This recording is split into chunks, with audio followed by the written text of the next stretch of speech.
우리는 지난주에 주로 20절까지를 18절에서 20절까지 살피는 중에 우리가 몇 가지를 이렇게 살펴보았습니다.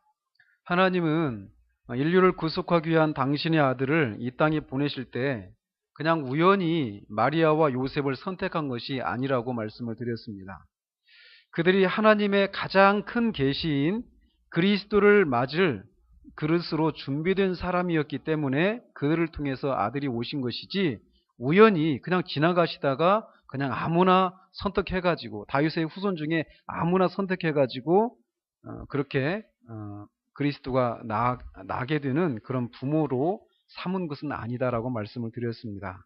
그래서 마리아나 요셉 두 사람 모두 천사들로부터 직접적으로 어떤 계시를 받거나, 아니면 요셉 같은 경우는 꿈을 통해서 계시를 받았죠. 그런데 그런 것들을 하나님의 계시로 분별할 수 있는 사람들이었다라고 말씀을 드렸어요. 계시가 하나님의 이런 직접적인 계시든지, 천사들을 통한 계시든지, 선지자들을 통한 그런 하나님의 계시든지, 그런 것이 중단된 지가 400년이 지난 그 시점에 이들이 살고 있었단 말이죠. 그러니까 하나님, 그냥 천사가 말하면 바로 그냥 천사가 말했구나 이렇게 알아들을 수 있는 것이 아니다라고 제가 지난주에 말씀을 드렸어요.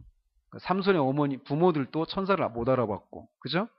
그러니까 그런 건데, 마리아나 요셉은 천사를 통한 직접적인 계시든지 꿈을 통한 계시든지 이게 하나님이 주시는 계시구나라는 것을 알아볼 수 있는 그런 사람들이었다라는 것이고, 마리아의 경우에는 정혼한 처녀가 수태를 하게 되면 그런 목숨을 돌에 맞아서 죽을 수도 있는 그런 상황, 그런 대가를 치러야 됨에도 불구하고 기꺼이 그런 것도 감수하고자 하는 그런 신앙이 있었던 그런 사람이었다라는 거. 그다음 요셉도 마찬가지죠. 데려오는 것에 대해서 나중에는 그 계시를, 이제 그게 하나님의 성령으로 된 일이라는 것을 알고는 마리아를 데려오잖아요.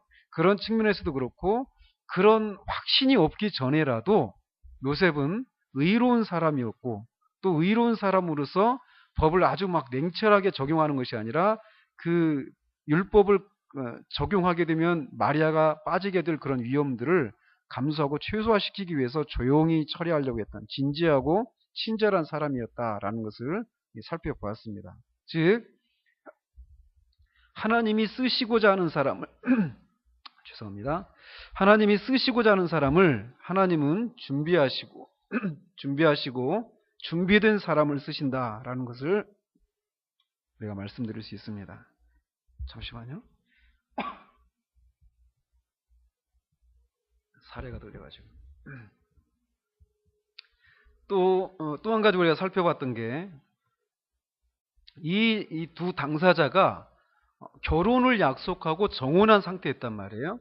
근데 정혼을 하고 통상적으로 1년이 되면 이제 그 신랑이 신부의 집에 찾아와 가지고 신부를 자기 집으로 데려가는 것이 이 당시의 결혼 풍습이었는데, 이들이 추측컨대, 그러니까 통상적으로 1년 만에 데려가는 것이지만 1년이 지나서도 데려가지 못하는 경우들이 왕왕 생기기도 했다라고 말씀을 드렸습니다. 근데 요셉 같은 경우에는 1년이 지났다라고 이런 확정적으로 말할 수 없지만, 어쨌건 요셉은 아직 결혼하기 위해서, 이제 자기 집으로 동거하기 위해서 신부를 데려오지 못하고 있는 그런 상황이었단 말이죠. 그러니까 결혼이라고 하는 그런 목적, 그런 것을 생각해 보면 정혼 상태는 아직 어디론가로 더 가야 되는 그런 시점이란 말이에요. 목적지가 아니라 과정이라는 거죠. 그런데도 하나님께서는 그런 사람의 그런 상황들을, 부족해 보이는 것 같은 그런 상황을 선한 목적을 위해서도 사용하시는 분이시다라는 것을 우리가 살펴보았습니다. 그리고 마지막으로는 요셉이 이 마리아를 데려오는 데 있어서 두려워하고 있었단 말이죠. 그래서 두 가지 정도 이유 때문에 마리아 데려오는 것을 두려워했다라고 말씀을 드렸습니다. 하나는 이 마리아를 데려오면, 이게 처녀가 임신을 했으니까 이건 분명하게 음행의 결과로 임신한 것이다. 이게 그냥 상식적인 얘기잖아요. 그죠? 그러니까 그런 것 때문에 마리아를 데려오면은 그 결과 자신에게 임하게 될 죄책과 비난 때문에 사람들의 시선을 두려워하는 것 때문에 두려워하는 그런 이유도 있었을 것이고, 그게 아니라면 마리아가 성령으로 되어진 일이라는 것을 요셉에게 분명히 얘기를 했을 거란 말이죠. 그리고 엘리사벳이 마리아를 봤을 때, 맞았을 때, 내 주의 어머니가 내게로 나오는도다. 이렇게 하면서 이, 주의 어머니다라고 하는 마리아가 그리스도의 어머니라고 하는 그런 생각, 그런 얘기를 들었을 거란 말이죠. 그런 측면에서 마리아는 요셉보다도 영적으로 훨씬 더 그런 높은 경지에 이렇게 다다른 그런 사람이다. 그리고 하나님의 아들 그리스도가 날 그 여자이기 때문에, 아내가 될 사람이기 때문에 자기는 그런 아내와는 도무지 살 수가 없다. 너무나 높은 경지에 있는 그런 상황이어서 내가 그거를 감당할 수가 없다라고 하는 데에서 오는 두려움일 수도 있다라는 거죠. 어쨌건 이런 두 가지 정도의 그런 이유들 때문에 두려움 가운데 있었는데, 그를 천사가 다윗의 자손 요셉아라고 말하면서 이 요셉을 다윗의 자손, 즉 이스라엘 사람들이 기다려왔던 다윗의 후손으로 오실 그리스도가 나게 될 그 가문의 후손이다라고 하는, 이 요셉이 얼마나 높은 그런 위치로 부르심을 받은 그런 사람인가를 자각해 하는 것을 통해서 이 두려움을 이렇게 쫓아내고 이 일에 기꺼이 자원하는 마음으로 순종하고 아내를 데려올 수 있었던 것처럼, 우리가 주님의 뒤를 따르면서 이 주님 때문에 우리가 치러야 될 이런저런 대가 때문에 우리가 주저하고 움츠러들 수도 있단 말이죠.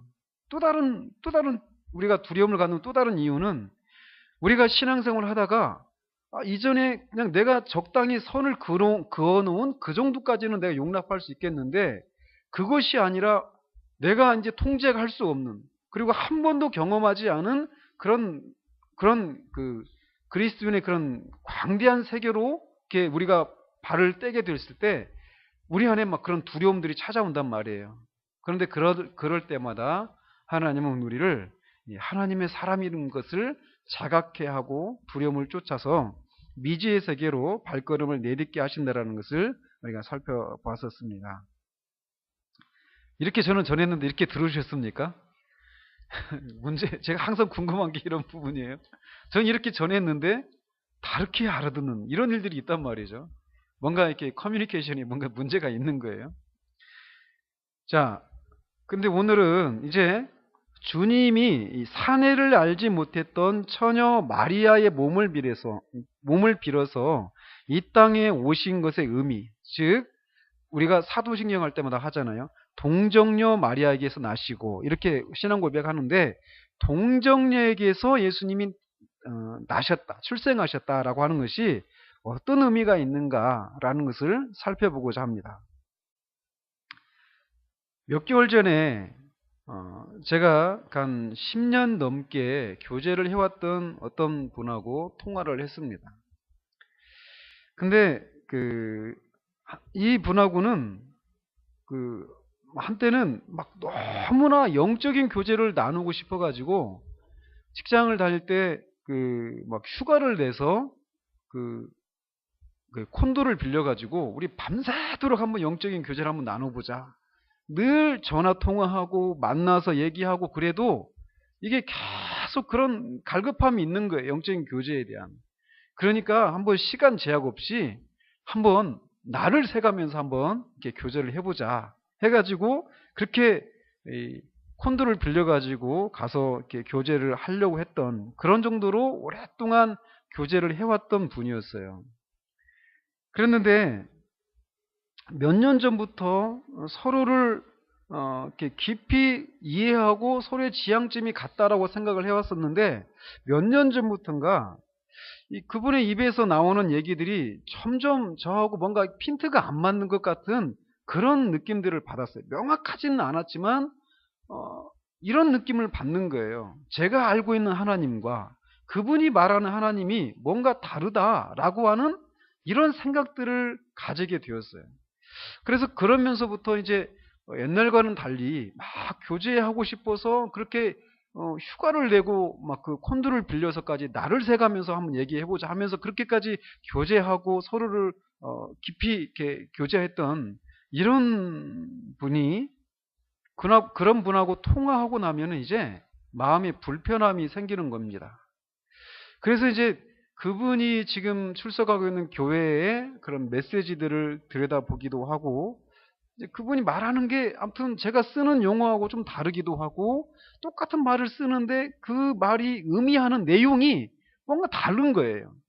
그래서 이제 그런 메시지들을 이제 교회에 들어가서 이렇게 살펴보기도 하고 그랬습니다.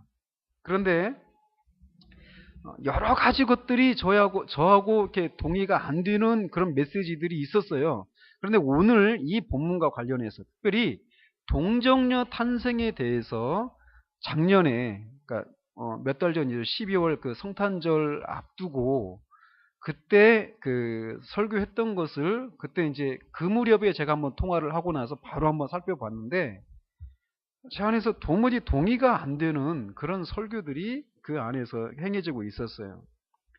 뭐냐면 동정녀 탄생에 관해서만 얘기를 하는 겁니다. 다른 것에 대해서도 제가 동의가 안 되는 게 너무 많았어요. 근데 이 부분만 이렇게 좁혀서 말을 한다라면, 그분이 그 설교에서 그 이제 저하고 교제했던 그분이 다니고 있는 교회 목사님이 이제 설교한 내용인데, 그 목사님이 이렇게 하시는 얘기가 뭐냐면, 이 동정녀가 진짜 이렇게 사내를 모르는 처녀였느냐 아니면은 처녀가 아니었느냐, 이런 것은 그렇게 중요한 게 아니다라고 얘기를 하는 거예요. 그러면서 이 동정녀 탄생의 핵심은 이 마리아가 처녀이냐 아니냐 이게 아니라, 이 마리아가 잉태하는 과정에 성령의 능력이, 하나님의 능력이 나타났다라고 하는 것이 핵심이라는 거예요. 그러면서 이 사복음서 중에 가장 먼저 쓰여진 복음서가 통상적으로 마가복음이라고 얘기를 합니다.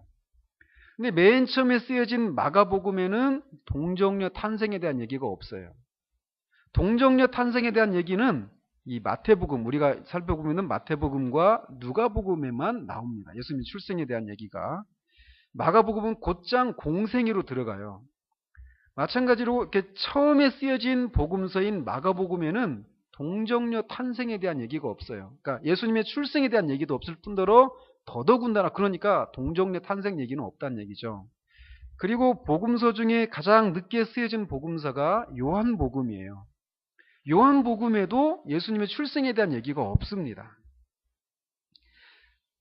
그러니까 이 복음서를 가장 먼저 쓰여진 복음서 마가복음에, 또 가장 늦게 쓰여진 복음서인 요한복음에도 이 동정녀 탄생에 대한 얘기가 없다라는 거예요. 그리고 예수님의 신앙을 가장 잘 이해했다라고 생각하는 분이 있다라면 바로 사도 바울일 거예요. 근데 사도 바울의 서신 어디에도 동정녀 탄생에 대한 얘기가 없습니다. 사도 바울도 마태복음이나 누가복음에 나오는 것 같이 예수님의 출생에 대한 얘기 자체가 없어요. 이런 내용들이.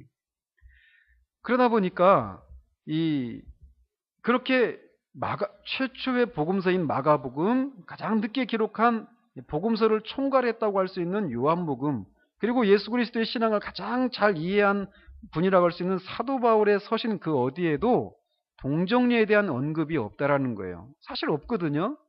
그러면서 그렇기 때문에 동정녀를 통한 예수 그리스도의 탄생의 핵심은 하나님의 능력이 임했다는 데에 있지, 마리아가 처녀냐 아니냐 하는 거는 거기에 핵심이 있지 않다라고 주장을 합니다.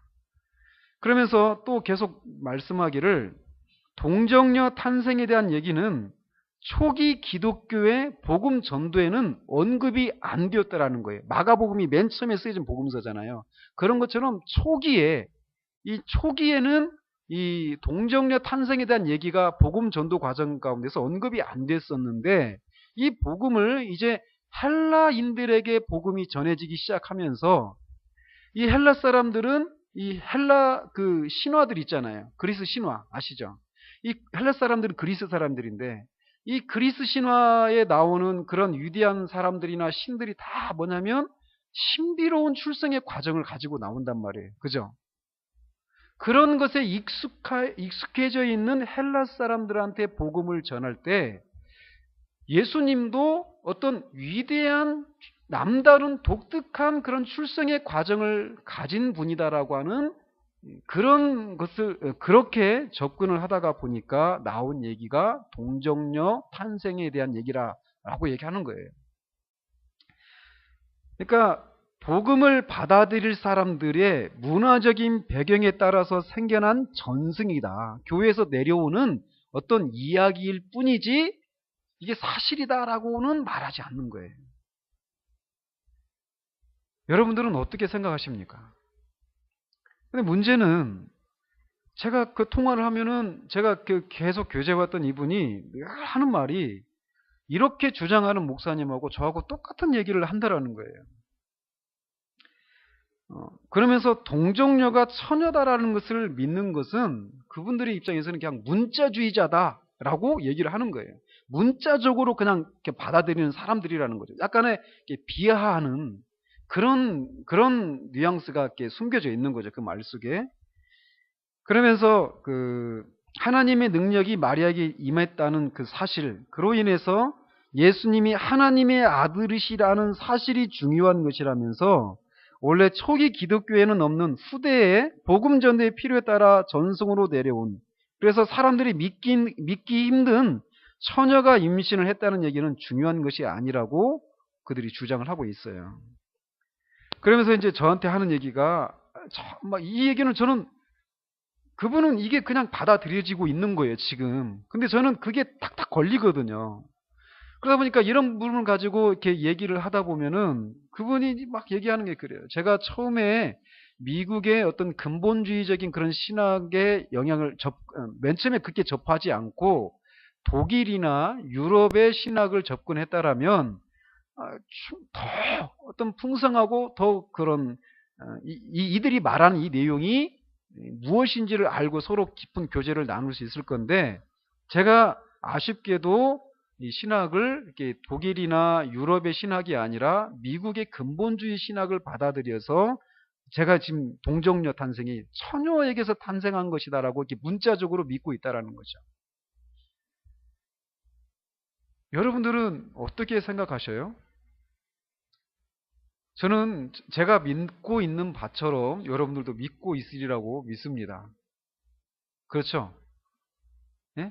마리아가 처녀인 마리아에게서 예수님이 태어나셨다. 동정녀에게서 나시고 할 때 그 동정녀는 처녀 마리아를 가리킨다라고 우리가 믿고 있단 말이에요. 그죠? 그런데 이들이 왜 그런 얘기를 하느냐면 성경관이 우리와 달라요.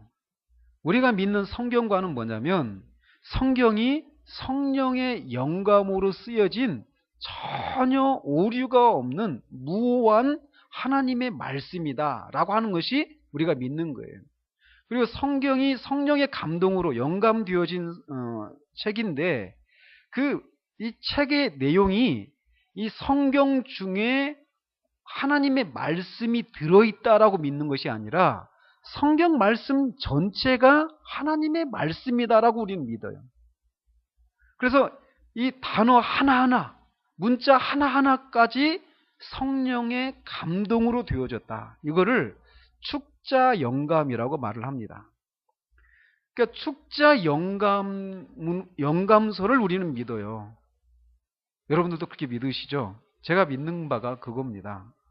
자, 그런데 그들은 그렇게 얘기를 하지 않는단 말이에요. 성경은 이렇게 우리가 믿는 것처럼 글자 하나하나까지도 영감되어진 무오한 하나님의 말씀이다라고 말하지 않고 이 성경이 하나님의 말씀의 일부를 담고 있는 것이다 라고 하는 그런 개념을 가지고 있어요. 그래서 저처럼 믿는 사람들을 그들은 문자주의자다라고 그렇게 얘기를 한단 말이죠. 그래서 제가 그 얘기 끝에 그렇게 얘기를 했어요. 만약에 제가 믿는 거를 그렇게 문자주의자라고 말을 한다라면 나는 기꺼이 문자주의자라고 불리겠다. 그래서 난 더 이상 그리고 나서는 이렇게 교제하는 것이 정말 쉽지 않다라는 것을 알게 되었어요. 성경에 대한 생각이, 성경이 어떤 것인가에 대한 이 생각이 어떠냐에 따라서 나중에 교제를 할 수 있는가 없는가를 결정이 될 뿐만 아니라 우리의 삶이 이 생각에서 결과되어져요. 그러니까 성경을 우리가 흔히 또 여러분들에게 우리에게 익숙해 있는 그런 개념들이 하는 게 뭐냐면 로고스의 말씀이 있고 레마의 말씀이 있다. 이런 얘기 혹시 들어보셨습니까? 그래서 하나님의 말씀이 자기에게 주관적으로 어떤 이렇게 은혜가 되어지고 감동이 되어지는 그 말씀을 레마의 말씀이다라고 얘기한단 말이에요. 근데 그런 개념 자체도 굉장히 위험한 생각을 품고 있어요.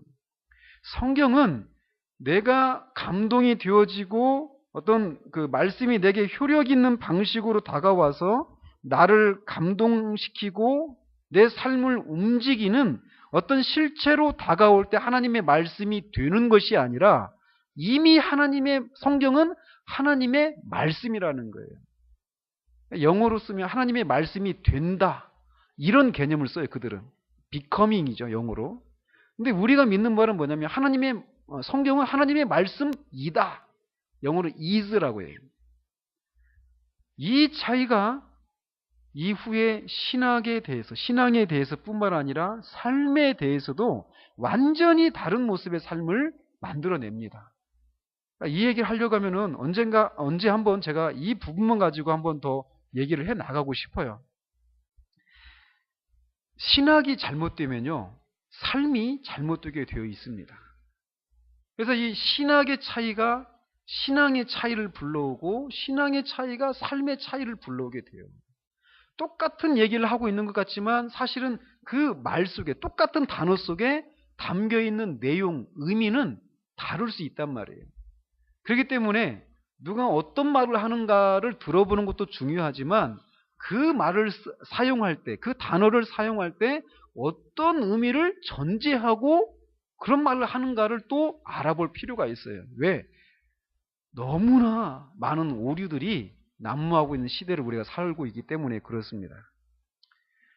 그래서 제가 한 번만 오늘 하고 이 말씀을 준비하다가 한 번 더 해야 되겠다 싶은 생각이 들어요. 이 동정녀 탄생과 관련해 가지고.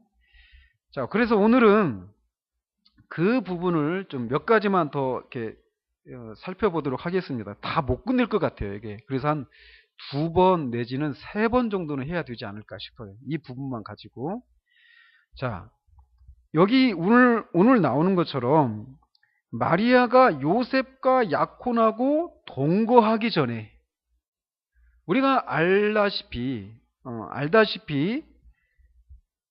마리아는 하나님의 계시의 그릇으로 준비된 사람이었다라고 말씀을 드렸어요. 요셉도 의로운 사람이었다라고 말씀을 드렸어요. 성경이 말을 하고 있습니다. 그런 그들이 정혼하고 나서 잠자리를 같이 했다라고 우리가 생각할 수가 없다라는 거죠. 특별히 여기에 약혼하고 동거하기 전에 성령으로 잉태된 것이 나타났다라고 이런 표현을 통해서 그들이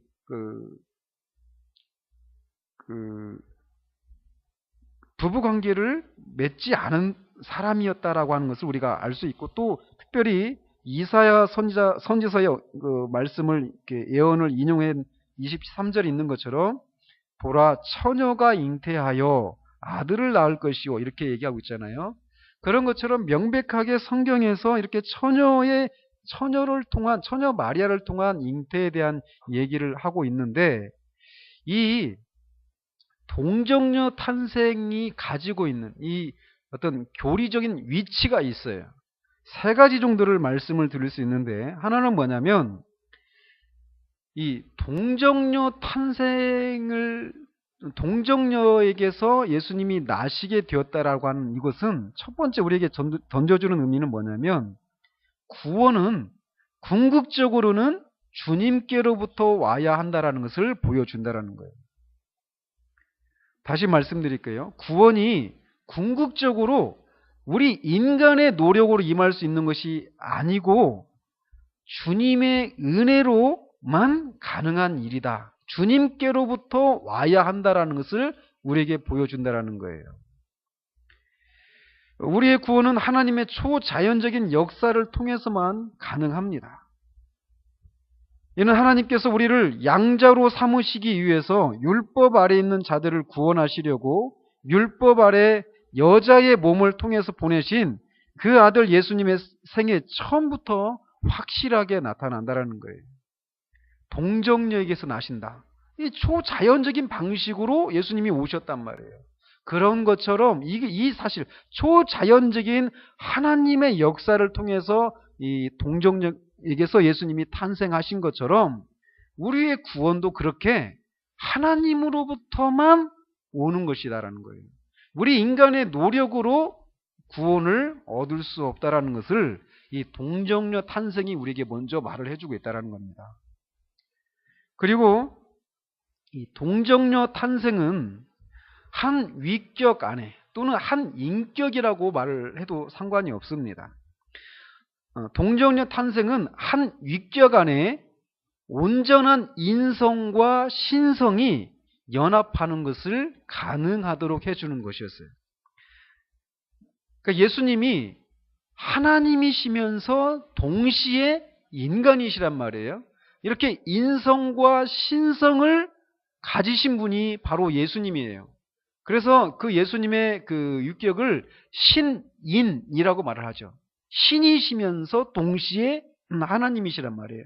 신인이신 이렇게 인성과 신성이 연합된 신인으로 나오시는 것이 가능하기 위해서는 동정녀 탄생이라고 하는 방법을 통해서만 가능했다라는 거예요. 만약에 그리스도께서 이 땅에 오셨을 때 하늘에서부터 이미 예수님을 완전한 인간으로 만들어가지고 인간의 몸을 입지 않은 상태로 오셨다라면 사실 교회 역사 가운데서 이렇게 주장하는 사람들이 있었습니다. 종교개혁 시대 때 제세례파라고 하는 사람들이 이런 주장을 했어요. 그러니까 우리 이성으로는 이해가 안 되잖아요. 예수님의 그 동정녀 탄생이. 그러니까 어떻게 한 인간이 인간이면서 동시에 하나님일 수 있느냐. 이게 우리의 이성으로는 이해가 안 되거든요. 그러니까 이것을 이해해 보려고 하는 시도들을 굉장히 많이 해왔단 말이에요. 그래서 기독교 2000년의 역사 동안에 그것을 인간의 이성으로 해명해 보려고 시도하는 사람마다 다 이단의 정죄를 받았습니다. 근데 그 제세례파들은 그렇게 얘기를 했단 말이에요. 하늘에서부터 이미 예수님이 완전한 인간으로 이 세상에 오셨다라는 인간성을 가지고. 근데 만약에 이렇게 예수님이 하늘에서부터 이미 완전한 인간으로 만들어서 인간의 몸을 입지 않은 상태로 오셨다라면 동정녀의 몸을 빌어서 오시지 않고 하늘에서 만들어진 인간성을 가지고 이 세상에 오셨다라면 예수님이 어떻게 우리와 같은 인간이 될 수 있는가? 이게 불가능하단 말이에요. 그런 인성 자체도 없지만 제사례파들이 말하는 것처럼 하늘에 있는 어떤 인성을 가지고 내려오셨다고 말하는데 그런 인성 자체가 없단 말이에요. 그러나 100번 양보해서 그런 인성이 있다고 하더라도 예수님이 그렇게 오신 분이라면 우리와는 다른 인성을 가지신 분이란 말이에요. 그러니까 그 예수님이 우리를 대신해서 죄를 속하고 우리를 대신할 수 있는 그런 자격 조건을 가질 수가 없단 말이죠. 그리고 또 우리가 그 요한일서 살피는 중에 케린투스라고 하는 영지주의자가 그렇게 주장을 했다고 그랬잖아요. 예수님은 마리아와 요셉의 정상적인 부부관계를 통해서 태어난 정상적인 인간이었단 말이에요. 근데 그 인간 예수에게 요단강가에서 세례 요한에게 세례를 받을 때 영원한 그리스도가 그에게 들어갔다. 그러다가 십자가의 순환을 받을 때 그 그리스도는 빠져나가고 인간 예수만 십자가에서 고난을 받았다. 이렇게 주장했던 영지주의자 중에 한 사람이 케린투스라고 얘기했잖아요. 기억이 나시나요? 자, 근데 그렇게 그 주장인 것처럼 요셉과 마리아 사이에서 정상적인 방법으로 예수님이 태어나셨다가 인생의 어느 시기에 이들이 말하는 것처럼 세례받을 때든지 언제든지 간에 기적적인 방식으로 인성과 신성을 결합시켰다라면, 만약에 예수님이 그런 분이다라고 한다라면 어떻게 인간 예수가 하나님이시다라고 우리가 말할 수 있겠느냐라는 거예요. 그러니까 이런 두 주장은 그러니까 예수님의 인성을 강조하기 위해서 인성을 강조하든지 아니면은 예수님의 신성을 강조하든지 이렇게 어느 한쪽을 강조하는 그런 효과는 있을지 모르겠지만 성경의 고백대로 신성과 인성을 가지고 계신 신인이신 그리스도를 설명할 수는 없단 말이에요. 그런데 오직 이렇게 남자의 개입이 없이 인간인 어머니 마리아의 실체, 곧 피와 살에서 인성을 다 취하시고 동시에 성령의 능력으로 동정녀에게서 잉태되게 하심으로 인해서 완전한 하나님이 되게 하신, 그래서 완전한 인성과 완전한 신성을 가진 그리스도를 탄생하게 하는 유일한 방법이 있다라면 바로 이 동정녀의 탄생이라는 거예요. 동정녀 마리아에게서 성령께서 잉태하시게 하신 이 방법이 아니면 한 위격 안에 인성과 신성을 가진 그런 인격체로 이 세상에 오실 수가 없었다라는 거죠. 자, 그리고 세 번째로는 동정녀 탄생은 또한 죄가 없는 완전한 인성을 가능하게 해주는 그런 방식이었어요. 예수님이 우리와 똑같은 인간으로 오셔서 인간만이 인간을 대신할 수 있거든요. 그죠? 그러기 위해서는 예수님이 이제 뒤에서 왜 동정녀로 오셨는지 그 이유들을 이제 설명할 때 더 말씀을 드리고요. 어쨌건 예수님이 우리를 대신하기 위해서는 우리와 똑같은 인성을 취하셔야만 했는데, 이 문제는 죄가 없는 인간으로 오셔야만 됐다라는 거예요. 그 이유는 제가 뒤에서 말씀을 드리고요. 그런데 죄가 없는 완전한 인성을 취하시는 이 방법은 성령의 역사로 잉태하게 되는 것을 통해서 가능하게 되었다라는 거예요. 그래서 이게 세 부분으로 이루어져 있다라고 서철원 교수님이 이렇게 말씀하셔요. 이분만 이렇게 말하는 게 아니라 성경의 그런 고백이기도 합니다. 첫 번째 단계가 뭐냐면 남자 없이, 우리가 그래서 그 족보를 살펴봤잖아요. 남자가 없이 마리아에게서 한 인성을 수태시부터 조성을 하셨어요. 인성을 이렇게 조성하시고 그 인성을, 근데 마리아에게서 인성을 취하더라도 그 인성에 문제가 있습니까? 없습니까? 예? 문제가 있어요. 어떤 문제가 있을까요? 두 가지 문제가, 죄와 관련해 가지고 두 가지 문제가 유발이 됩니다. 우리가 예수님을 믿으면 죄 용서를 받습니다, 이렇게 얘기를 하잖아요. 죄를 지으면 두 가지 문제가 발생을 해요. 하나는 뭐냐면 죄과가 생기는 거예요. 죄과. 죄에 대한 책임이에요. 죄를 지으면 죄에 대한 책임이 우리에게 임하게 됩니다. 그거를 뭐라고 그래요? 죄책이라고 줄여서. 이 죄책 또는 죄과가 발생한단 말이에요. 죄를 지으면. 죄에 대한 책임이 뭡니까? 죄를 지으면 어떻게 돼야 돼요? 죽어야 된단 말이에요. 죄에 대한 그 책임이 뭐냐면 죄에 대해 심판을 받아 죽어야 되는 거예요. 이렇게 죄를 지으면은 죄과의 문제가 생겨요. 또 하나는 뭐냐면 죄를 지으면은 또 어떤 문제가 생기느냐면 죄의 오염의 문제가 생기는 거예요. 죄의 오염의 문제가. 그래서 죄의 오염이 되는 거예요. 자, 어떤 사람이 막 방탕한 삶을 살았어요. 어떤 남자가 아주 방탕한 삶을 살다가 동성애를 하고 나중에는 이 에이즈에 걸렸다고 한번 상상을 해보십시다. 에이즈에 걸려버렸어요. 근데 그 에이즈에 걸려있는 그 사람을 이제 그 부모가 막 그 방탕한 삶을 사는 것도 그런 그런 어떤 죄들 이런 것들을 부모가 용서를 해줬어요. 근데 문제는 그 죄를 용서를 해줬어도 그 몸에 뭐가 남아있어요? 에이즈라고 하는 이 그 방탕한 삶을 산 결과 생긴 그게 그 결과물들이 그 몸 안에 여전히 남아있단 말이에요. 그죠?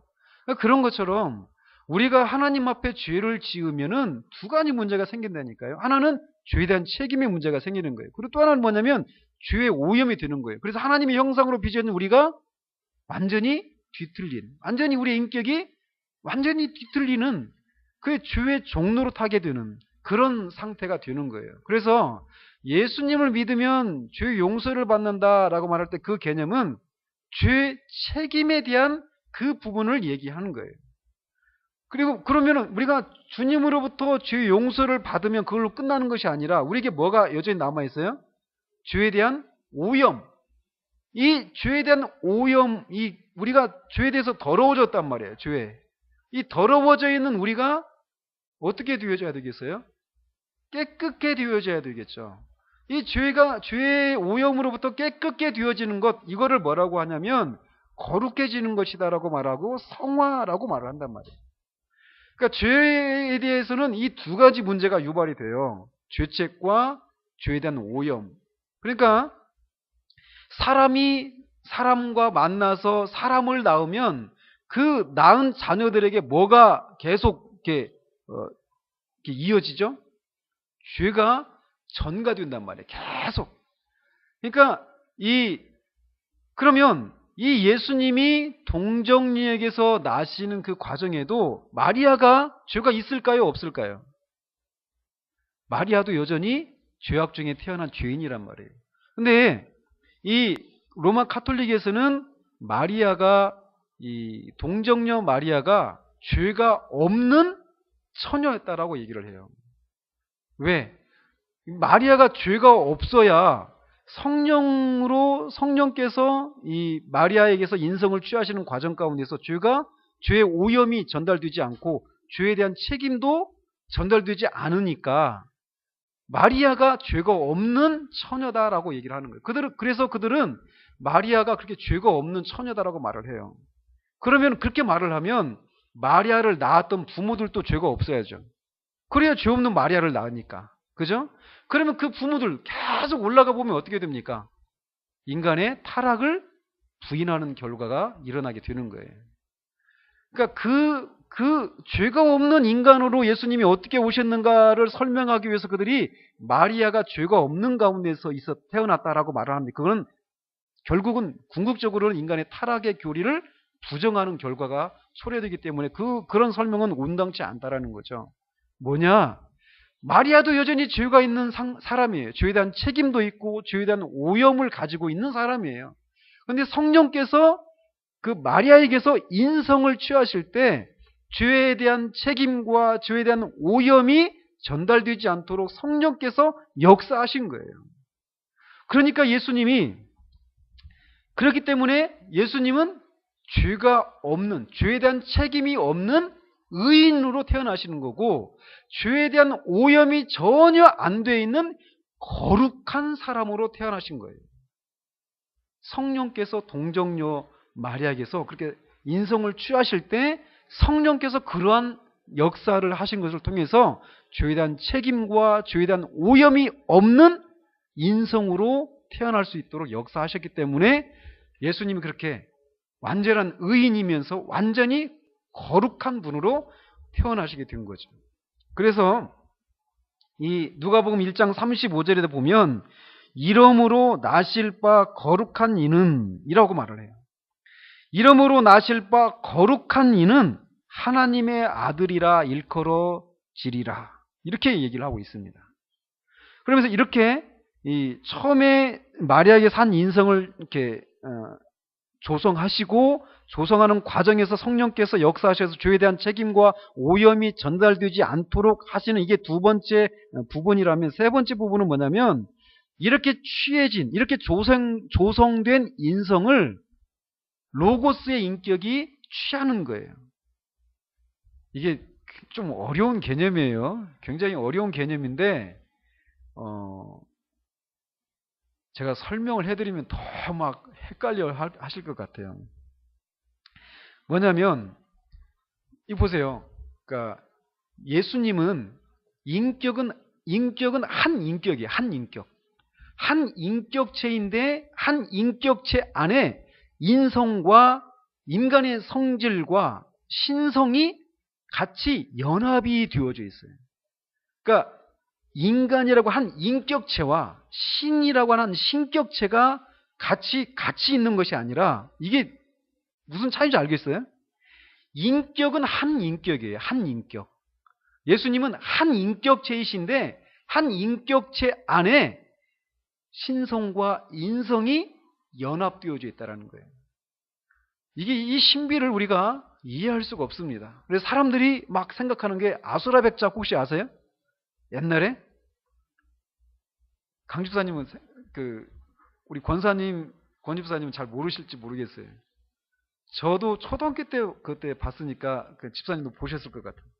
아수라백작. 그래서 반쪽은 남자, 반쪽은 여자. 이런 식으로 예수님이 있는 게 아니에요. 거기는 뭐예요? 남자와 여자 이 두 인격이잖아요. 그죠? 이 두 인격으로 있는 게 아니에요. 신성이라고 하는 인격, 그 신격과 인격이 이게 두 인격이 있는 게 아니란 말이에요. 예수님은 한 인격이에요. 한 인격인데 한 인격체 안에 신성과 인성이 막 섞여져 가지고 전혀 제3의 어떤 이상한 어떤 인격체로 있는 것도 아니고 두 인격체가 두 인성이 두 속성이 연합을 이루고 있는 거예요. 이거는 우리가 우리의 지성으로 이해할 수가 없는 거예요. 근데 어쨌건 이 신격이 로고스의 인격이 이 인성을 취하신 거예요. 인성을. 인간의 인격을 취하는 것이 아니라 인성을 취하신 거예요. 진짜 이거 이해하기가 쉽지 않을 거예요. 근데 어쨌건 이런 과정을 통해서 예수님이 동정녀에게서 나오시면서 완전한 인간이시면서 또 동시에 죄가 없으시면서 또 그러면서 또 동시에 완전한 하나님이신 신인으로 탄생하신 그 과정이 이렇게 동정녀의 탄생으로 가능하게 되었다라는 거예요. 그러니까 이 동정녀 탄생과 이 동정녀 탄생 시의 성령의 이 역사하심을 부정하게 되면요, 기독교의 모든 교리들이 무너지게 돼요. 근데 그분이 그 교회 목사님이 주장하는 게 뭐냐면 이거를 부인하고 있어요. 근데 그 뿌리가 뭐냐면요, 이 출발이 뭐냐면 예수님은 우리가 알고 있는 것처럼 하나님의 보좌 우편에 앉아 계셨던, 우리가 요한일서 살펴봤잖아요. 태초부터 있는 생명의 말씀에 관하여는 우리가 본 바요, 만진 바요, 주목하고, 우리가 본 바요, 들은 바요, 주목하고 만진 바라, 이렇게 말씀하시잖아요. 예수님은 태초부터, 영원 전부터 영원하신 아버지 하나님과 함께 하셨던 하나님의 아들 하나님이시란 말이에요. 영원 전부터 있었어요. 칼바르트가 말하는 것처럼 하나님의 작정 가운데 있었던 분이 아니라 인격체로서 하나님과 함께 있었던 분이시란 말이에요. 근데 그 하나님의 아들이신 예수님이 하늘에서 위에서부터 땅으로 내려오셨다라는 거예요. 내려오셔서 동정녀의 탄생을 통해서 그리스도가 되었다는 거죠. 그러니까 이거를 위로부터의 기독론이라고 해요. 이거를. 그런데 칼바르트를 비롯한 오늘날의 현대신학자들이 주장하는 게 뭐냐면, 오늘날에만 있었던 것이 아니라 기독교 2000년의 역사 가운데 초기에서부터 그런 것들이 계속 있어 왔는데, 그들이 주장하는 건 뭐냐면 위로부터의 기독론이 아니면 뭐겠습니까? 반대 개념으로 아래로부터의 기독론이에요. 이게 뭐냐면 예수님은 인간이었다라는 거예요. 그냥 인간이었는데 인간이신 예수님이 그리스도가 되었다라는 거예요. 그러니까 이 인간이 그리스도로 상승했다라는 거예요. 그러니까 이게 오늘날 현대 신학자들이 주장하는 기독론이에요. 그러니까 우리끼리 있으면요, 이게 그냥 뭐 신학자들만의 얘기인가 보다 생각하는데 그게 아니에요. 그러니까 오늘날 교회 안에 보면요, 그러니까 예수님이 하나님이시다, 예수님이 또 동시에 인간이시다라고 하는 것을 믿는다라고 하는 것이 이게 이 기독교의 근간에 해당되는 거거든요. 이게 무너지면 기독교는 완전히 무너지는 거예요. 예수님이 하신 일도 아무런 의미가 없는 거예요. 예수님이 인간이 아니시고 하나님이시기만 한다라면, 또는 반대로 예수님이 하나님이 아니시고 인간이시기만 한다라면 그가 하신 일이 아무런 의미가 없는 거예요. 우린 여전히 죄 아래 있게 된단 말이에요. 그렇기 때문에 예수님이 하신 일이 무엇인가를 알아보기 전에 먼저 알아야 될 것이 뭐냐면 그 무엇인가를 하셨던 그 예수님이 어떤 분이신가에 대한 이해가 먼저 있어야 되는 거예요. 그러니까 예수님 믿으세요, 예수 믿으세요 이렇게 말할 때 뭘 믿는 거냐면 그 예수님이 어떤 분이신가, 이거를 예수님의 인격에 관한 것이라고 얘기하죠. 예수님이 어떤 분이신가를 믿는 거예요. 또 그 어떤 분이신 예수님이 무엇을 하셨는가, 이거를 예수님의 사역이라고 말을 하죠. 예수 믿으세요 라고 말할 때는 예수님이 십자가에서 우리의 죄를 위해서 돌아가시고 사흘 만에 부활하셔서 그를 믿는 자마다 멸망치 않고 영생을 얻습니다. 예수님이 하신 일만을 믿는 것으로는 부족해요. 그 일을 행하신 분이 누구신가, 이게 바른 생각을 가지고 있지 않으면 예수님이 하신 일도 아무런 의미가 없게 된다는 거예요. 그러니까 이 두 가지, 예수님이 어떤 분이신가, 예수님의 인격과 예수님의 사역을 같이 믿어야 돼요. 어느 하나만 믿는다든가 어느 하나가 잘못된 것이라면 그건 잘못된 것이라는 거죠. 이 두 가지가 같이 가야 되는 거예요. 자, 그래서 오늘은 다는 못할 것 같아요. 한 가지 주제만 더 살펴보도록 하겠습니다.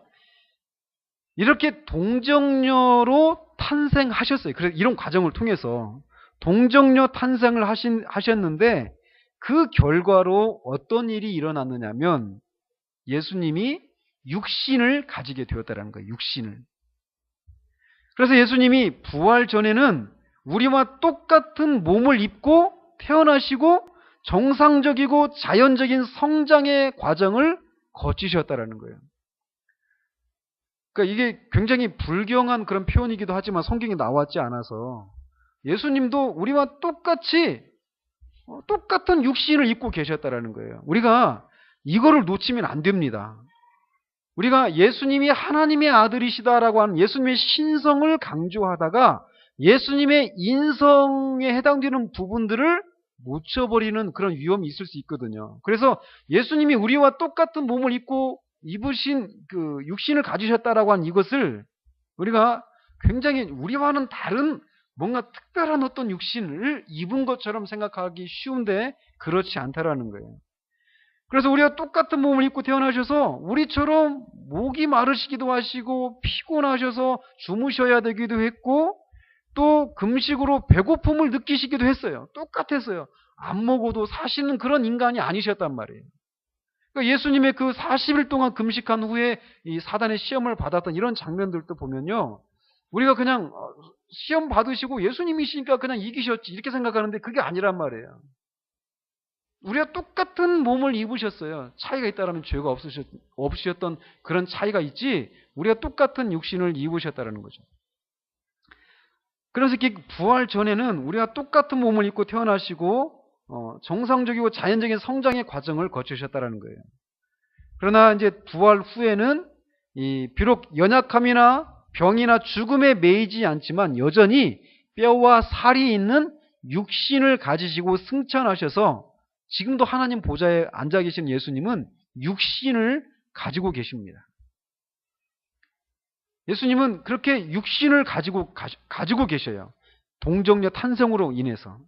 그리고 예수님은 인간의 이런 마음을 가지고 계셨다는 거예요. 여기서 말하는 마음은 지성에 해당되는 거예요. 그래서 예수님도 지혜가 잘하셨다. 키와 지혜가 잘하셨다라고 누가복음 2장 52절에서 말씀하고 있는데 예수님도 인간의 몸을 입고 태어나셨 인간의 지성, 마음을 가지고 계신 분이셨기 때문에 말하는 것도 우리가 옹알이하고 그러다가 엄마, 아빠 하면서 말을 배워가잖아요. 그런 과정을 똑같이 예수님도 가지셨다는 거예요. 지나셨다는 거예요. 먹고 읽고 쓰는 법을 배우셨단 말이에요. 이렇게 정상적인 그런 배움의 과정을 필요로 하는 그런 인간의 지성을 가지셨다는 거예요. 예수님도. 그래서 그 마지막 그리스도가 언제 오시는지 예수님이 모르신다고 그러잖아요. 오직 아버지만 아신다라고 하잖아요. 그러니까 인성으로서는 그걸 모르는 거예요. 예수님이. 하나님이신데도. 그리고 예수님은 인간의 지성을 가지셨을 뿐만 아니라 인간의 영혼과 감정도 가지고 계셨다는 거예요. 그래서 그 요한복음 13장이나 그 마태복음 26장에 보면은 그의 심령이 내 심령이 민망하다. 그래서 마태복음에서는 내가 막 민망해서 고민하여서 죽게 되었다고까지 이렇게 말씀하셔요. 너무 슬픔이 커가지고 조금만 더 슬픔이 심해지면 마치 죽을 것처럼 느끼셨다라는 것을 의미하는 거예요. 민망하다, 뭐 고민하여 죽게 되었다 이런 표현들이 그런 의미라는 거죠. 그런 영혼을 소유하셨다는 거예요. 심령이 여기서는 영혼을 가리키는데, 그리고 또 감정의 표현도 매우 다양하게 표현하고 있는 것을 봅니다. 백부장의 믿음을 보고 매우 놀라셨다. 이런 표현도 하시고, 또 이 나사로의 죽음을 슬퍼하기도 하시고, 또 감정에 복받쳐서 통곡하면서 기도하기까지 하셨다라고 히브리서 5장 7절에서 이렇게 말을 하고 있습니다. 그는 육체에 계실 때에 자기를 죽음에서 능히 구원하실 이에게 심한 통곡과 눈물로 간구와 소원을 올렸고 그의 경건하심으로 말미암아 들으심을 얻었느니라. 또 그는 받으신 시험에는 죄가 없으시지만 우리처럼 시험을 받으셨어요. 시험을 받으셨단 말이죠. 그렇게 예수님은 육신을 가지시고 육체와 이 인간의 지성, 마음을 가지셨고 영혼과 감정을 가지고 계신 분이셨다는 거예요. 그렇기 때문에 예수님 주변의 사람들은 예수님을 인간으로만 보았어요. 그렇게 완전한 인간이셨단 말이에요. 그래서 그의 형제들도 그를 믿지 못했고 그의 고향 사람들도 나사렛 사람들도 예수님을 믿지 못하고 배척을 했다라고 얘기를 하고 있습니다. 그러나 차이가 있다라면 그가 죄가 없는 인성을 가지셨다라는 거예요. 그래서 성령의 역사로 완전히 정화가 되었기 때문에 처음부터 죄의 오염과 죄과가 개입하지 못한 그런 인간으로 동정녀 탄생의 그런 과정을 통해서 태어나시게 되었다라는 거죠. 그냥 하겠습니다. 왜 동정녀 탄생이 이렇게 동정녀 탄생을 통해서 죄가 없는 완전한 인성을 필요로 했는가라는 거예요. 7가지 이유가 있습니다. 제가 빠르게 좀 이렇게 살펴보도록 하겠습니다. 첫 번째로는 뭐냐면, 다시 질문이 뭐냐면, 동정녀 탄생을 통해서 죄가 없는 완전한 인성을, 왜 죄가 없는 완전한 인성을 필요로 했는가라는 거예요. 동정녀 탄생을 통해서만 죄가 없는 완전한 인성을 취할 수 있는데 왜 그런 과정이 필요했느냐라는 거예요. 첫 번째로는 순종의 본이 되기 위해서라고 말할 수 있습니다. 예수님은 우리의 대표자로서, 믿는 자의 대표자로서 아담이 실패하고 불순종한 곳에서 우리를 위해서 순종하셨다는 거예요. 아담은 모든 것이 갖추어진 풍족한 에덴 동산에서 우리를 대표한 한 인간으로 시험을 받았지만 실패했습니다. 불순종하고 실패했어요. 그 시험에서. 그런데 이 예수님은 아무것도 없는 광야에서, 에덴 동산과 광야가 대비가 되죠. 에덴 동산은 모든 것이 갖추어져 있는 곳이에요. 광야는 아무것도 없는 척박한 곳이에요. 그곳에서 계셨던 예수님이 마귀의 시험을 이기시죠. 첫 번째 아담은 그 시험에서 실패하죠. 그런데 두 번째 아담, 즉 마지막 아담으로 오셨던 예수님은 그 시험에서 승리하시는 거예요. 그래서 예수님을 마지막 아담이다라고 얘기를 하는 거예요. 첫 번째 아담이 있었고 예수님은 또 다른 인류의 대표로 오신 두 번째이면서 또 동시에 마지막 아담으로 오신 분이시라는 거예요. 즉 예수님은 우리의 대표자로서 우리의 자리에서 순종하시기 위해서 인간이 되셔야만 했다라는 거예요. 그러니까 어때요? 그러니까 사람은요, 우리 인간은 두 종류의 인간밖에 없습니다. 아담을 자신의 대표자로 삼고 있는 사람들과 마지막 아담이신 예수 그리스도를 자신의 대표자로 삼고 있는 사람, 이 두 부류의 사람밖에 없어요. 이 두 부류 안에 속하는 사람들 안에서 직업의 차이와 남녀노소의 그런 차이들, 빈부의 차이들, 지적인 능력의 차이들 다양하게 있지만 크게 봐서 두 종류의 인간밖에 없는 거예요. 이 세상에는. 자, 어쨌건 예수님은 우리의 대표자로서 우리의 자리에서 순종하시기 위해서 인간이 되셔야 했기 때문에 이렇게 동정녀의 탄생으로 오셨다는 것이고, 두 번째로는 우리가 잘 알고 있는 것처럼 우리 대신 희생이 되시기 위해서 이렇게 오셔야만 했습니다. 만일 예수님께서 인간이 아니셨다라면 그는 우리를 대신해서 죽어서 우리가 지불해야 할 죗값을 지불하실 수가 없었을 것이에요. 히브리서 2장 16절 17절에 이렇게 되어 있습니다. 이는 확실히 천사들을 붙들어 주려 하심이 아니요 오직 아브라함의 자손을 붙들어 주려 하심이라. 그러므로 그가 범사의 형제들과 같이 되심이 마땅하도다. 이는 하나님의 일에 자비하고 신실한 대제사장이 되어 백성의 죄를 속량하려 하심이라. 예수님이 오신 것은 천사들을 구원하기 위해서 오신 것이 아니라 아브라함의 자손들을 붙들어 주기 위해서 오셨다라고 말을 하고 있어요. 즉 하나님께서는 천사가 아닌 인간을 구원하는 데 관심이 있으셨으므로 예수님은 천사가 아닌 사람이 되셔야만 했다라는 거죠. 그렇기 위해서 그런 모든 면에서 우리와 같아야만 했는데 이렇게 함으로써 그가 우리를 위한 화목제물, 즉 우리를 위해서 받으실 만한 대속의 희생제물이 되실 수 있었기 때문에 인간으로 오셔야만 했다라는 거죠.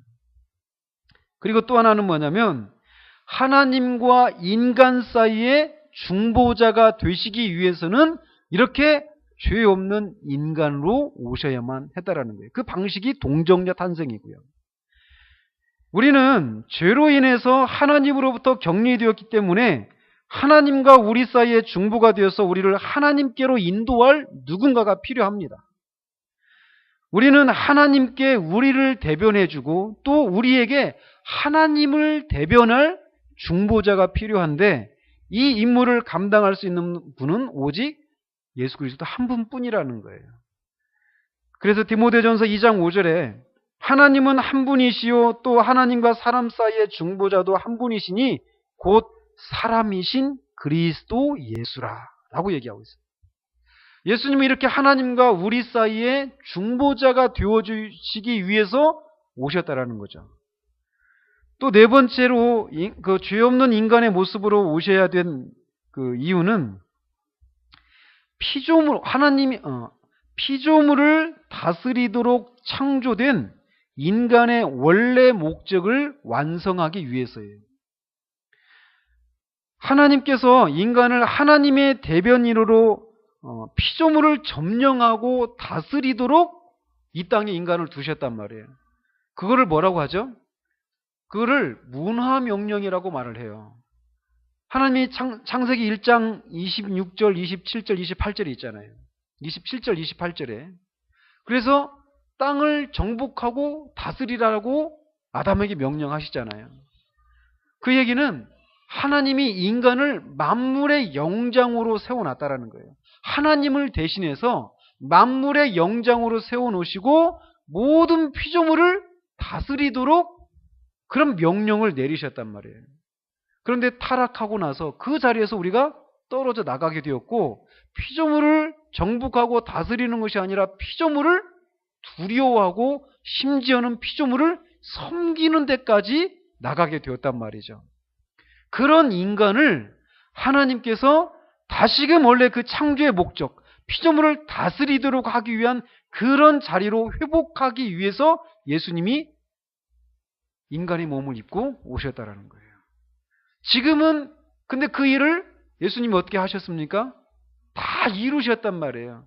그래서 예수님은 하늘과 땅의 모든 권세가 예수님에게 주어져 있고 그를 만물 위에 교회의 머리로 세우셨어요. 그래서 우리도 언젠가 그리스도와 연합되어 있는 우리도 언젠가는 그리스도와 함께 이 모든 피조물들을, 이 세상을 다스리게 될 날이 오게 된단 말이에요. 그리고 하나님의 원래의 목적이 완성되는 것을 이제 우리가 보게 됩니다. 그게 언제 가능하죠? 새 하늘과 새 땅이 이제 열리게 될 때 그것이 완성이 되는 거예요. 인류의 역사는 그 지점을 향해서 가게 되어 있습니다. 우리의 인생의 목적이 그거예요. 그러니까 우리 한 사람 한 사람 인생의 목적뿐만 아니라 모든 이 우주 만물의 역사가 이 지점을 향해서 가고 있어요. 지금 제가 하는 주제들은요, 이 한 주제만 가지고도 몇 번씩 이렇게 말씀을 전할 수 있는 주제들 제가 지금 크게 지금 말씀을 드리는 겁니다. 이제 이런 것들을 우리가 하나씩 이제 말씀을 보면서 풀어 나갈 거예요. 자, 그 다음에 예수님이 죄 없는 인간의 모습으로 오셔야만 했던 다섯 번째 이유는 뭐냐면 삶의 모범과 본이 되기 위해서 오셔야 했다는 겁니다. 사도 요한은 요한일서 2장 6절에서 이렇게 말을 합니다. 그의 안에 산다고 하는 자는 그가 행하시는 대로 자기도 행할지니라. 예수님이 행한 대로 예수님 안에 있다고 하는 사람들도 똑같이 행해야 된다라는 거예요. 그리고 예수님이 다시 오시면 예수님과 같이 우리가 변화가 될 것이다라고 말을 해요. 근데 그런 소망을 가진 자마다 예수님의 깨끗하심과 같이 자기도 깨끗하게 해야 한다라고 사도 요한이 말하고 있다는 거죠. 또 사도 바울도 우리는 계속해서 그를 닮아 변화한다고 말을 하고 있습니다. 또 우리의 구원의 목적이 아들의 형상을 담는 것이다 라고 로마서 8장 29절에서 말을 하고 있어요. 또 특별히 사도 베드로는 특별히 고난에 있어서도 그리스도를 본받아야 한다라고 말을 하고 있습니다.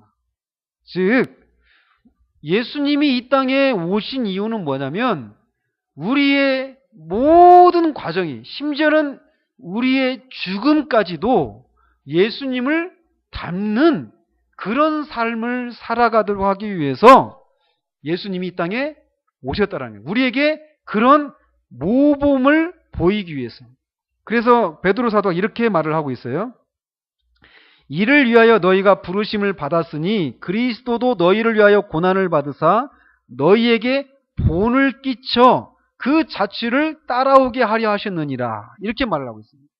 예수님이 오신 목적은 우리 인간이 이 세상을 살아가면서 삶을 살아가는 그 모든 삶의 목적이 무엇이고 또 그런 목적을 위해서 살아가는 삶의 과정이 어떤 모습으로 나타나야 하는지를 예수님이 직접 모범을 보이시기 위해서 이 세상에 오셨다는 거예요. 자, 그리고 여섯 번째로는 우리의 구속받은 육체의 본이 되기 위해서. 이게 무슨 말이냐면 우리의 구원은 두 단계로 이루어집니다. 이런 말도 굉장히 생소하죠. 그래서 뭐 이단의 가르침이 아닌가 이렇게 생각할 수 있는데 이런 의미예요. 뭐냐면 우리 영혼이 예수님을 믿을 때 우리 영혼이 구속을 받습니다. 구원을 받습니다. 그리고 나중에 우리의 몸이 구원을 받습니다. 이런 식으로 두 단계로 우리 구원이 이루어져요. 이거 알고 계셨습니까? 성경에 나오는 얘기들이에요. 제가 없는 얘기를 지어내는 게 아니고. 예수님이 오실 때 우리 몸도 부활을 하면서 우리 몸도 구원을 받는단 말이에요. 첫 번째는 우리 영혼만 구원을 받아요. 예수님 믿는 사람들은 이미 구원을 받은 거예요. 근데 아직 우리 몸이 아직 구원을 못 받았어요. 예수님이 오실 때 우리의 구원이 완성이 되는 거예요. 그러니까 예수님 믿고 구원받는 것은 우리 영혼만 구원받는 것이 아니라 우리 몸도 구원을 받는 거예요. 그래서 우리의 몸이 부활하신 예수님의 몸과 같이 되어져요. 근데 그렇게 우리의 몸이 구원을 받을 때 그 모습이 무엇인지를 보여주기 위해서 예수님이 오셨다는 거예요.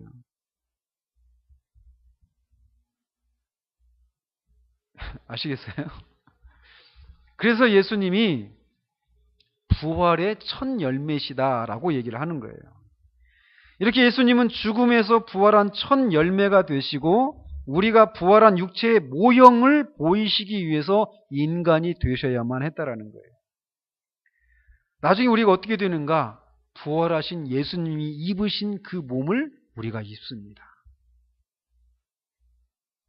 이것만 가지고도 또 막 여러 번 얘기를 나눌 수 있어요. 한번 생각을 해보세요. 그 부활하신 예수님의 그 영광스러운 그 몸을 우리가 취한다라는 거예요.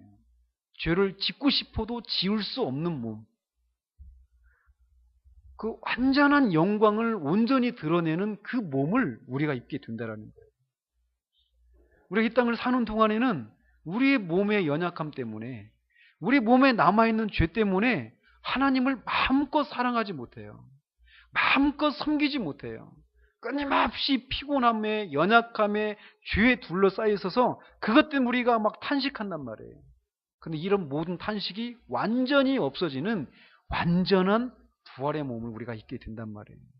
그 몸이 무엇인지를 예수님이 직접 우리에게 보여주셨다는 거죠. 그런 본을 부활한 육체의 모형이 무엇인지를 보여주시기 위해서 인간의 몸을 입고 오셨다는 거예요. 그리고 마지막으로 대제사장으로서 우리를 긍휼히 여겨주시기 위해서 오셨습니다. 만약 예수님이 인간이 아니셨다면 우리가 살아가면서 겪는 시험과 갈등을 체험으로 알지는 못하셨을 것입니다. 그런 예수님이 친히 우리와 같은 사람으로 사셨기 때문에 우리가 경험하는 바를 더 온전하게 아시고 도우실 수 있다라는 거예요.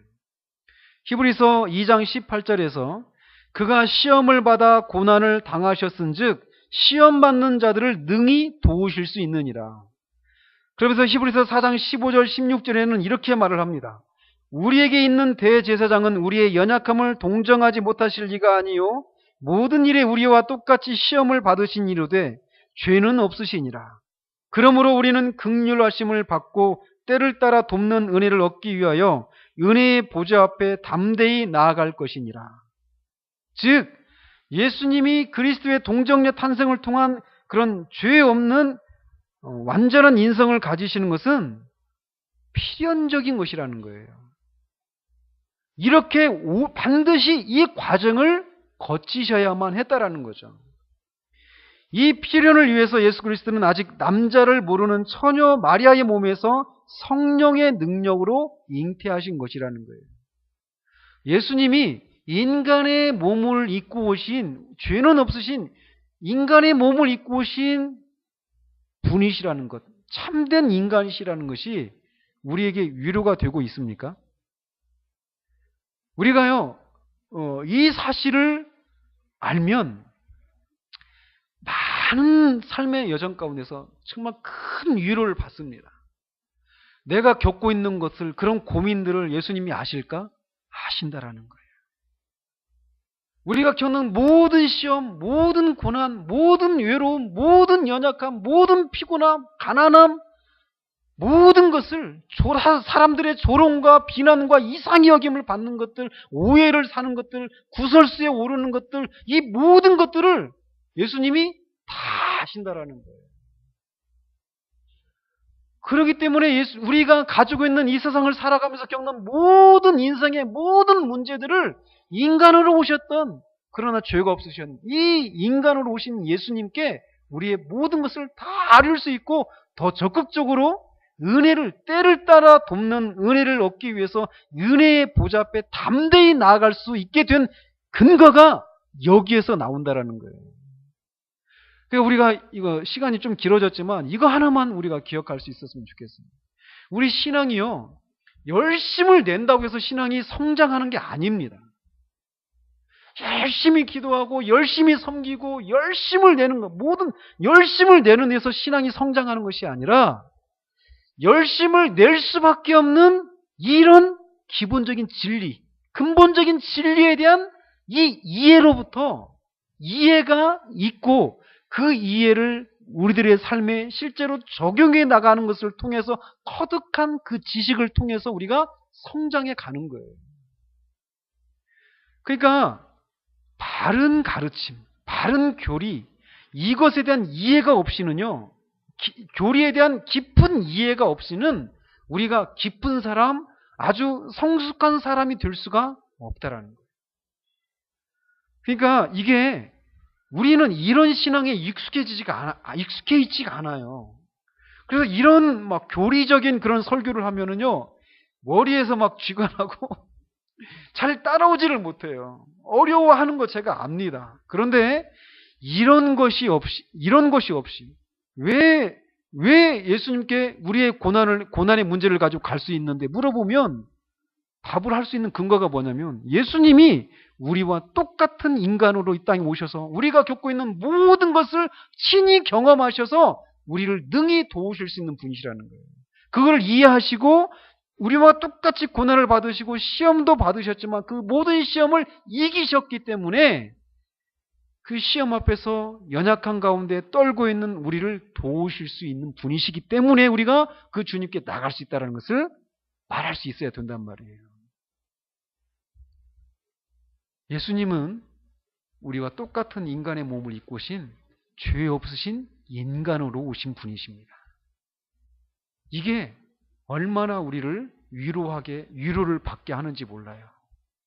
그러므로 어떤 형편 가운데 있든지 그 모든 것을 우리와 똑같이 시험을 받으셨으나 그 시험을 이기신 우리의 대제사장이 되시는 유일한 중보자이신 그 예수님께 가셔서 다 아뢰실 때 주님이 우리를 위로하시고 우리를 알아주시고 우리에게 그 상황들을 어떻게 대처해 나가야 될지를 알려주시는 분이시라는 거예요.